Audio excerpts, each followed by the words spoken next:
Greetings, Marsh here, and welcome to episode 78 of my modded Factorio playthrough. On this episode, we need to bring some fuel in for the trains to use, and also mine some of that Crotinnium, which is close to all of these washers. Enjoy! So now we need to hook up all of these train stations to our line, which is right over here, covered by darkness.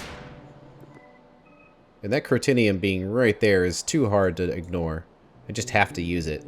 I'll still hook up the train station to the network, but I don't think I'll have a train there because it'll be easy enough just to run the Crotinnium right over. But I'll leave the train station in place for when we need to go to a different mine. As far as other mines are concerned, we've got Stereotyte up there, Givelite up there. Bobmonium and Rubite are very close. Almost close enough not even to use a train, but at this point we should probably be using trains. So yeah, we'll have a line coming in here and then maybe like swoop up there to hook up to those two. And that'll be it basically. Those will be the closest ores. Could probably leave this other rail just one rail wide on the way back because none of these trains will be going over there at the moment, so we don't need to modify it. So actually, there's not a great deal that needs to be changed right now. Just need some train stations like right here and right here. And yeah. So we're going to need some rails and whatnot for this. I'll leave this little nub right here. There may be more train stations collecting byproducts and whatnot over here. So we may want to have that little extension there. Okay, so let's connect all these.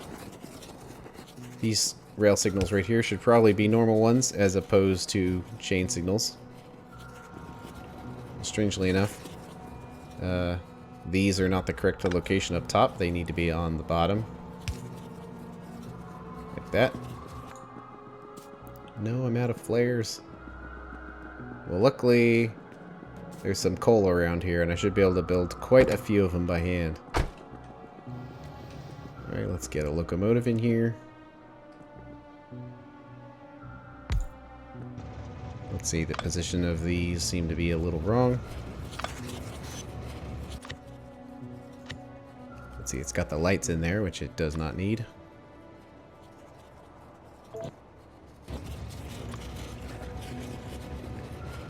Okay, it's this one right here. We'll worry about where all the rail signals go after all these tracks are down. Put that right there. Now we have 5 connections to make. Luckily, they all look like they're basically going to be the same. Oh yeah, we needed to limit these as well to 1 train car's worth of capacity. Just so they're not overfilling. Yeah, this is going to be much simpler than that, which is all nuts. Hopefully the train can fit in there. I guess the last car might be turned a little bit, but that's acceptable. That wasn't very difficult to place. I think I can just manually place all these in here.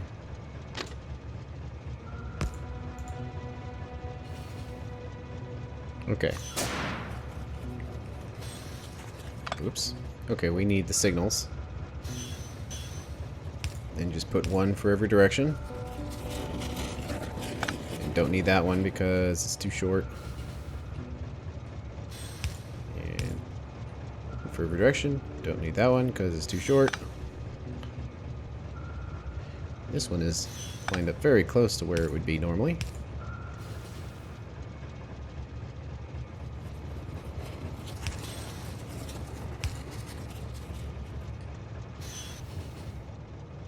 And that should be pretty good, actually.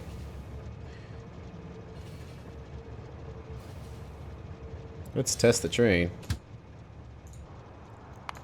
Let's do Bobmonium, Crotinnium, Givelite, Rubite, Stereotyte. Only one out. Oh, it's because we have 2 different stops named the exact same thing. Well, to avoid confusion.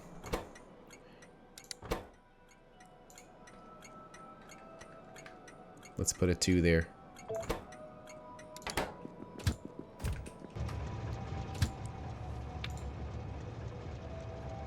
Steer tight on low 2. And let's just put inactivity in here.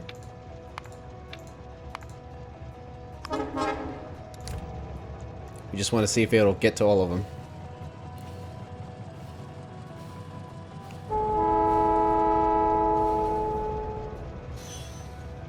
I know it's going by real quick, but I'm also trying to pay attention to the rail signals to make sure they look like they're making sense. They seem to be, but you know, it's flying by so fast sometimes it's hard to tell.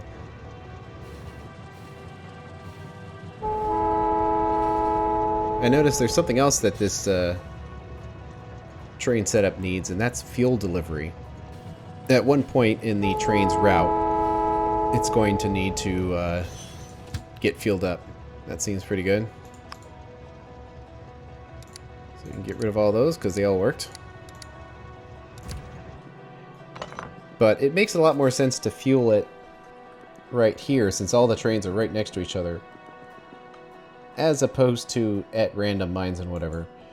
And they'll be consuming fuel slow enough that we probably can do a drone delivery for this.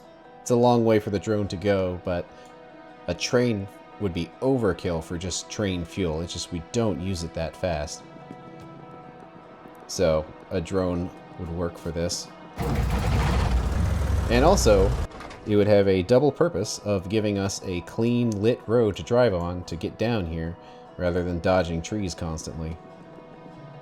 Okay, well, we need to get the trains in here. And we need to get them fueled. As far as getting them fueled, probably something like this, with a corner inserter. So, pick up from here, drop there. And it's already got the power from the power pole there. I don't want to copy the train station because that's going to copy the name. So let's try to do something like this.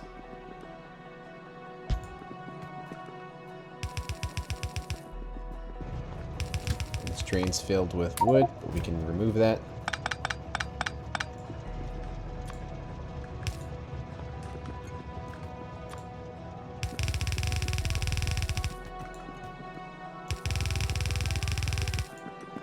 Okay, out of belts.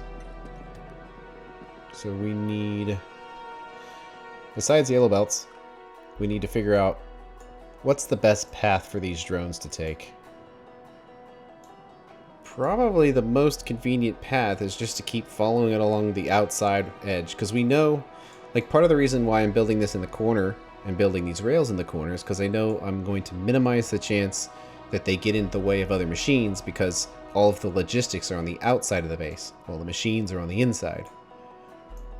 So running a belt through the middle is a little less convenient than sending it out here, because then we'll know it won't get in the way. However, I did say that I wanted a nice road to drive on.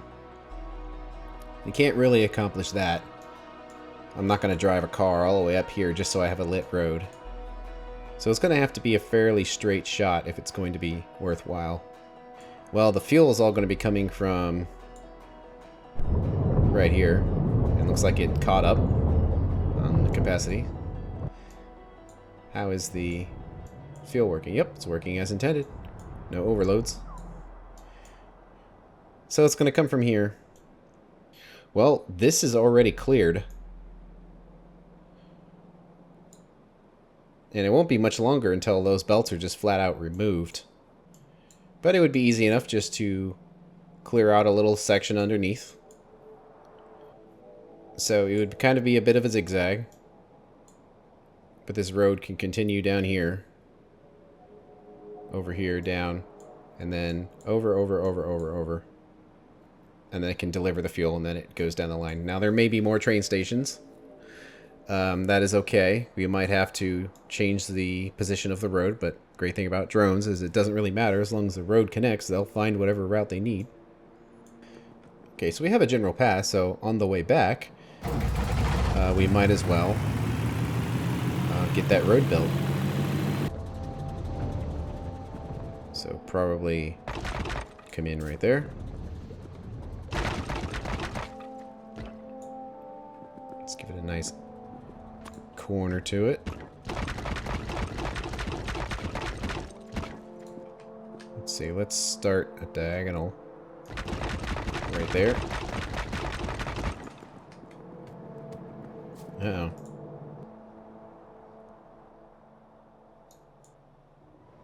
Looks like it's dead. Oh man, those guys are all real close to the wall now.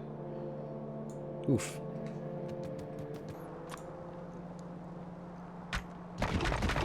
And then we need to come in this direction. Let's see. We got to move these around. The belts will go over them, but I like it to look nice, so let's go underground. And then we'll do the slow method of driving the excavator while holding left click.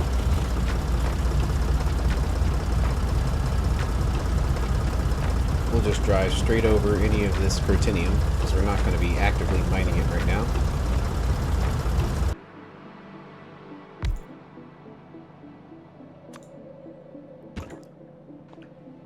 And now after placing it there, a fuel truck probably has a very long path to take. I guess we got to put a request in here. Enriched fuel block. Fuel truck leaving the station? Yep. Time to go back. This time chopping off more area so we can place power lines.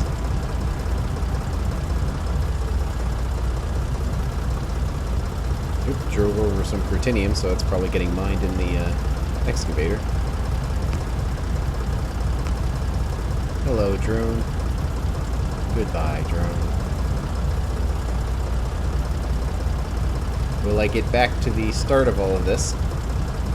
Before or after the drone? And the answer is before.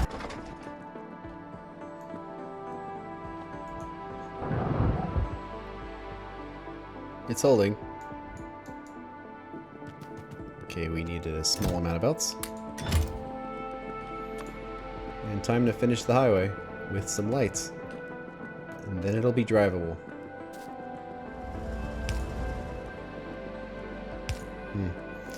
It's like I see the truck is going, but it's only one truck instead of 10. Is that because we only have one stack of resources in the supply depot? Probably. Although, it's actually kind of set up incorrectly. Yeah, this is when the logistics of the drones gets a little tough. I think I know how we can do this. We're going to need to run a signal wire between these two locations. See, that is a depot reader, but we also need a depot writer. Basically, we only want to turn this depot on when we have an overload of resources to move here in the first place. Otherwise, it needs to stay off. It will still unload any contents it has, but it won't receive any drone trucks. And this is essentially a dump anyway. So that is acceptable behavior. So the question is how to get over there. Just a long line.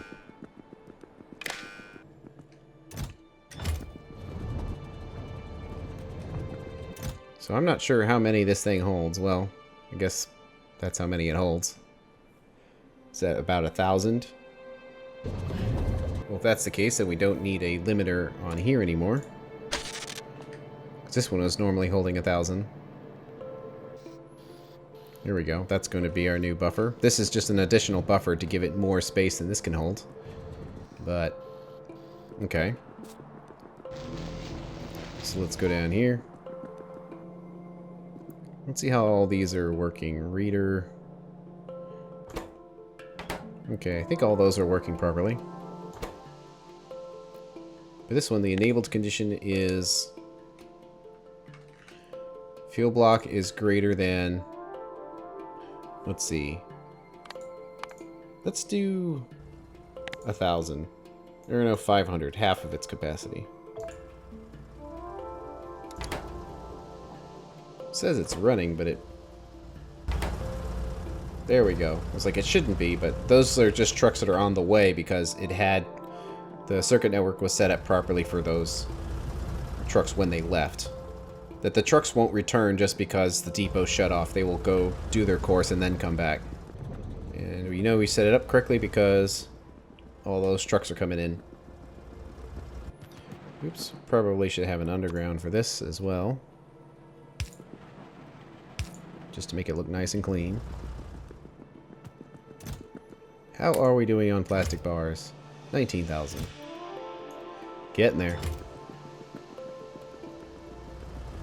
Well, it's not clogged yet, and free plastic is not a bad thing.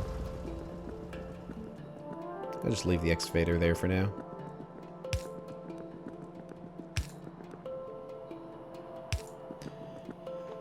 Alright. Now, I think it just takes 2 stack inserters to completely fill up a yellow belt.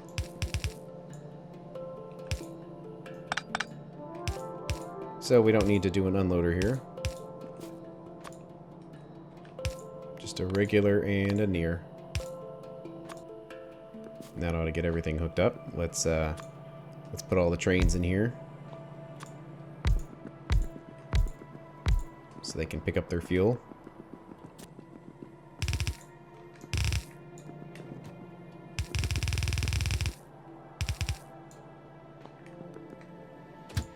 Is that train filled up? Yep. So all those trains are going to fill up. And then they'll all be ready to go. Well, we don't have enough belts for this, but one easy thing we can do is just get all this Crotinnium mining going. So it requires hydrochloric acid to do the infinite ore. Not sure if we can make that right now. I know we certainly will be soon. So it requires hydrogen chloride gas. Yeah, we actually could make that right now. I won't worry about the infinite ore for now, just because I don't want to get distracted from this larger task, but we can make that acid. The thing is, though, is that once we get all these set up, and we get all of these cleaning byproducts, we're going to be able to make all the different acids with that. So we're basically at the point where we'll be able to make all these acids anyway, so I'm not too worried about just not doing it for now. Let's see how to do this. Probably line them up like right here. Yeah, it looks like these just barely fit in here. Without any issues. Almost, anyway. Probably have to get clever with these last ones. Yeah, if we place them right here, we should still get full coverage. Just won't be mining quite as quickly as it normally would. Okay, we need some belts. And maybe a buffer warehouse. Okay, where's the car? It's time to drive back with our highway.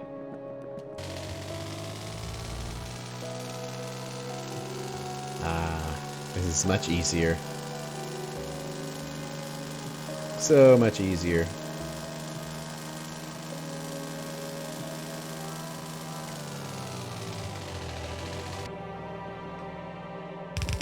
So can this all reach across? Looks like the answer is yes. Not sure how many belts worth of ore this is all going to be, but let's just assume it's 2.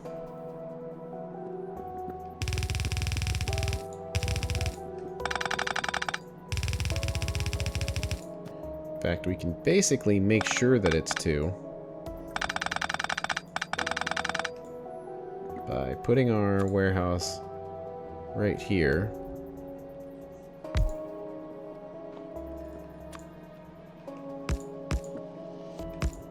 Our inputs and our outputs.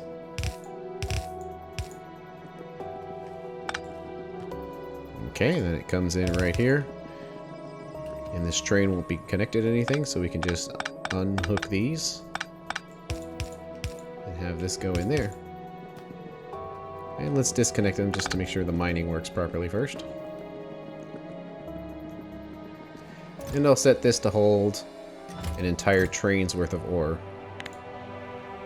which is 16 lines.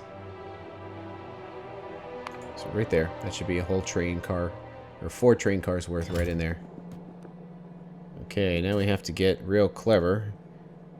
Wasn't really thinking about power.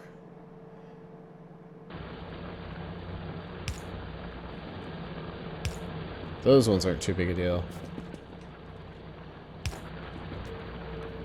It looks like we just kind of need one extra power pole right there. There we go. We got Crotinnium going. And this one too. It's definitely not 2 belts worth. That's for sure. Well, these setups are designed to use 2 belts of ore. Not that we can mine 2 belts of ore, but that's a problem for another day that we'll deal with. Certainly there are more mines to be found around the base. You'd require a little more complicated train logistics system for that, but we could make it work. Looks like the fuel has made it all the way to the back. Oops, but we don't want to have any more wood in there. Actually, we can kind of move this a little bit to make it look a little cleaner.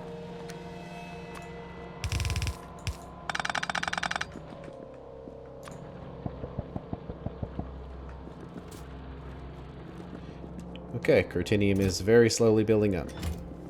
This is not nearly enough for an actual full performance test, but I think we already know that it works. It's been tested before. So let's just hook it up, make sure all the settings are correct, that all machines are green, at least for a little while.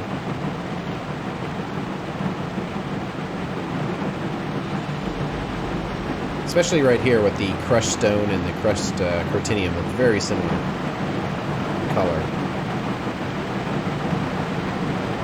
They all look like they're moving. They look like they're going.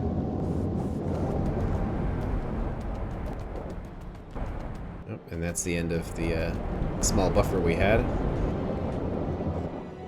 But it's looking good. The chunks made it to the bottom. And the geodes are going down. So there's our belt of crushed Crotinnium, and there's the belt of the Crotinnium chunks. So that much is working. Now we are collecting green geodes. And some salt. And of course more crushed stone, because we're never going to have enough of that. Well, this all looks pretty good. We can just leave this on then, and let it fill up, and it'll eventually stop once it's backed up. So now it looks like we have 4 mining stations to build and get trains over here. Luckily, it's pretty easy, just a little monotonous, just placing track down and building train stations, but we already have the patterns for it and all that, so it won't be too difficult. And that's the end of this episode. On the next one, we need to make some nitric acid and get the other ores into this washing setup. Thanks for watching. I'll see you later.